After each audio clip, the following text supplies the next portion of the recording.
एक महिला ने अपने बॉयफ्रेंड को एक सरप्राइज देने के लिए सोचा, लेकिन उस छोटे से कदम के कारण उसकी जान खतरे में पड़ गई। समय काफी देर हो चुका था, इसलिए हैली ने जल्दी से नया खरीदी हुई ड्रेस पहन ली और बॉयफ्रेंड के घर की ओर ड्राइव की। लेकिन जब हैली ने दरवाजा खोला और कुछ बार पुकारा तो उसे कोई जवाब नहीं मिला। खाली पड़े घर को देखकर हैली ने सोचा कि बॉयफ्रेंड ऊपर के कमरे में होगा, इसलिए वह तुरंत ऊपर की ओर दौड़ गई।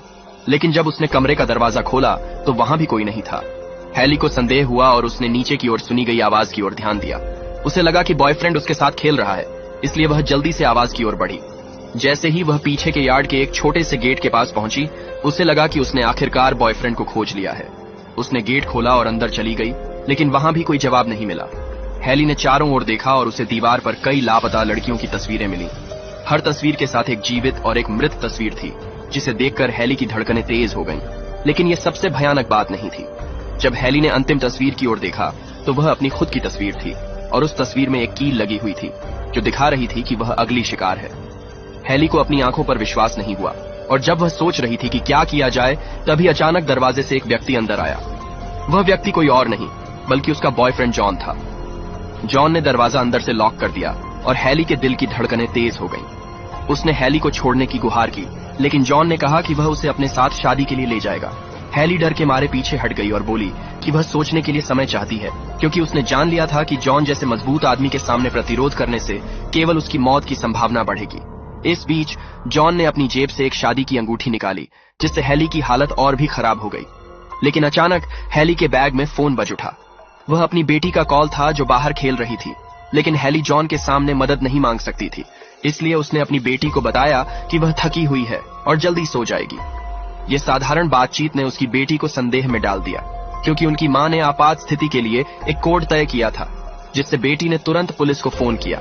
हैली ने समय बिताने के लिए जॉन के करीब जाकर उसकी गाल को थपथपाया और जल्दी से सड़क पर भाग गई। जॉन ने उसे तेजी से पीछा किया, लेकिन एक युगल की मदद से हैली की जान बच गई। पुलिस ने जल्द ही हैली की जानकारी के आधार पर जॉन को गिरफ्तार कर लिया। अदालत के दिन हैली ने पूरा मामला बताया और सभी सबूतों के साथ जॉन को दोषी ठहराया।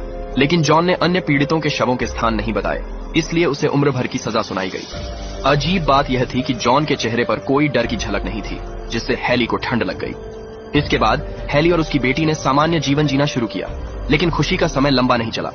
पुलिस ने हैली को बताया कि जॉन जेल से भाग गया है और उसके जेल में बची हुई तस्वीरों से यह लग रहा है कि वह बदला लेने आ सकता है। पुलिस ने उन्हें सुरक्षा योजना में शामिल होने की सलाह दी, जिससे वे नई पहचान के साथ नए शहर में जाकर जीवन शुरू कर सकें, जब तक जॉन को पकड़ा न जाए। हैली की बेटी ने विरोध किया कि वह अपने दोस्त और परिवार को छोड़ना नहीं चाहती, और हैली ने भी सोचा कि अपने बुजुर्ग पिता को छोड़कर जाना मुश्किल होगा। लेकिन नियोक्ता ने कहा कि वह उनकी अनुपस्थिति में उनकी देखभाल करेगा, और पुलिस ने कहा कि उनकी सुरक्षा योजना सफल रही है, इसलिए हैली ने रिलक्टेंटली इसे स्वीकार कर लिया। लेकिन पुलिस ने कहा कि हैली और उसकी बेटी को कोई भी पुरानी संचार उपकरण नहीं ले जाने चाहिए, क्योंकि जॉन उन्हें ट्रैक कर सकता है। फिर भी हैली ने अपने बुजुर्ग पिता की चिंता में 2 पुरानी फोन चुपके से ले लिए और एक को नियोक्ता को दे दिया। माँ और बेटी नए घर की ओर रवाना हो गईं, लेकिन हैली की यह चाल उसे फिर से खतरे में डाल सकती थी।